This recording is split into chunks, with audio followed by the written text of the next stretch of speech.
बेशक अंटार्कटिका वो वाहिद कॉन्टिनेंट है जो हमारे सोलर सिस्टम के 7 प्लैनेट्स के डिस्कवर होने के बाद डिस्कवर हुआ था, और जब यहाँ इंसानों ने अपने पहले कदम रखे तो उन्हें बर्फ की चादर के अलावा कुछ नहीं दिखा। लेकिन जब बाद में हमें यहाँ से फॉसिल्स मिले और अलग अलग किस्म के सबूत मिले तो इससे हमें मालूम हुआ कि यहाँ पर बहुत खूंखार जानवर रहा करते होंगे जो कि एक वक्त पर अंटार्कटिका में राज करते होंगे। तो आइए जानते हैं नंबर 5, मेगा पेंगुइन। वेल दोस्तों, आप पेंगुइन जैसे क्यूट एनिमल को तो जानते ही होंगे। ये बर्ड्स मरीन बर्ड्स हैं और ये अंटार्कटिका के कुछ आसपास की कंट्रीज में ही पाई जाती हैं। पहले ही इस ज़माने में आपको ये क्यूट से दिखने वाले पेंगुइन छोटे लगते होंगे, मगर ये हमेशा से ऐसे नहीं थे। ये आज से करोड़ों साल पहले अंटार्कटिका में लार्जेस्ट पेंगुइन हुआ करते थे जो कि एक इंसान से भी बड़ा हुआ करते थे।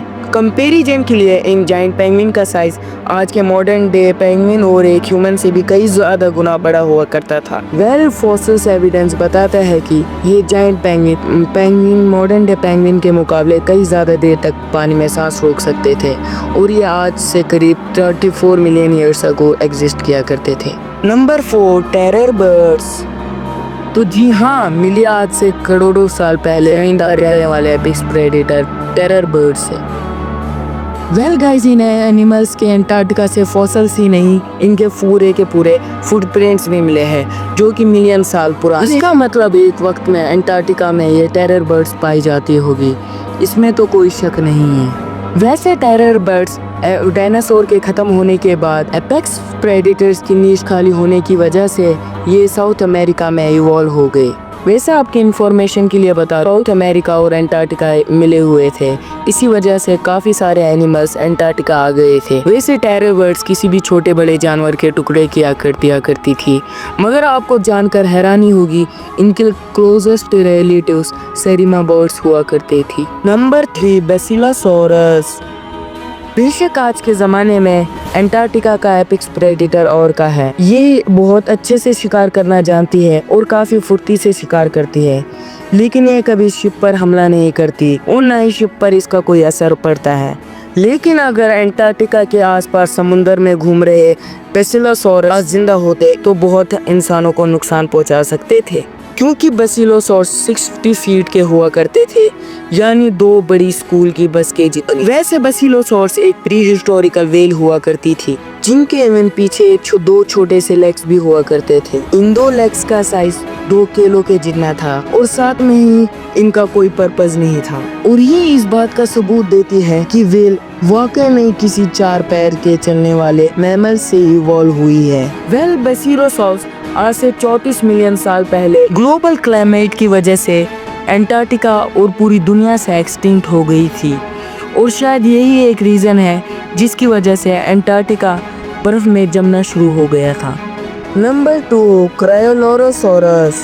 इस बात में तो कोई शक नहीं है कि डायनासोर इस ज़मीन पे आने वाले सबसे सक्सेसफुल प्रेडेटर्स में से एक है, और इसके सबूत हमें लगभग हर एक कॉन्टिनेंट से मिल गए हैं, चाहे इसमें नॉर्थ अमेरिका से मिलने वाले ट्राइसोटॉप्स या फिर इंडिया से मिलने वाले राजासोर जैसे शिकारी ही क्यों ना हो। लेकिन दोस्तों, क्या आपने कभी अंटार्कटिक डायनासोर के बारे में सुना है? डायनासोर तो अंटार्कटिका में भी पाए जाते थे। अंटार्कटिका में तो कहने को काफ़ी सारे फॉसिल्स डिस्कवर हुए, लेकिन जो इन सब में अजीब है वो क्रायोलोफोसॉरस है। इनके सबसे पहले फॉसिल्स अंटार्कटिका के सबसे ऊंचे पहाड़ों में से माउंट किरीपैट्रिक 1991 में मिला था। वेल इन डायनासोर के सिर पर एक अजीब सा क्रिस्ट हुआ करता था। इनका मकसद तो अभी तक किसी को पता नहीं है, लेकिन शायद इनका मतलब आज के मॉडर्न डे की बर्ड्स के जैसा ही होगा, यानी कि अपनी मेटिंग, कम्युनिकेशन और डोमिनेंस दिखाने का एक साइन।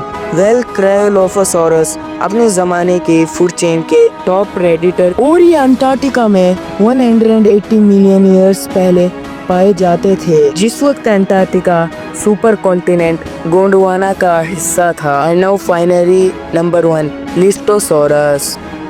वेल लिस्टोसॉरस अंटार्कटिका से डिस्कवर होने वाले सबसे इम्पोर्टेंट एक्सटिंक्ट एनिमल्स में से है, क्योंकि ये एनिमल्स सबसे पहले साउथ अफ्रीका में डिस्कवर हुए और इसके बाद इंडिया में और आखिर में अंटार्कटिका में ये डिस्कवर हुआ। इस वक्त तक साइंटिस्ट का दिमाग हिल गया था कि एक जानवर इतने सारे कॉन्टिनेंट में कैसे एग्जिस्ट कर सकता है, लेकिन बाद में यहाँ से पता चला कि कॉन्टिनेंट ड्रिफ्ट थ्योरी सही में ही रियल है। और जब 247 मिलियन ईयर्स पहले जिस वक्त क्लिस्टोसॉरस पाए जाते थे, उस वक्त सारे कॉन्टिनेंट साथ में जुड़े हुए थे और इसी रीजन से क्लिस्टोसॉरस एविडेंस की बने कॉन्टिनेंटल ड्रिफ्ट थ्योरी के बारे में। हाँ, क्लिस्टोसॉरस मैमल्स के एंसेस्टर्स के भी रिलेटिव्स थे और एवोल्यूशन के लिहाज से ये किसी मॉडर्न रेप्टाइल से नहीं, एक मैमल से रिलेट किया करते थे और साथों साथ इन्हें एक कामयाब लैंड एनिमल माना जाता है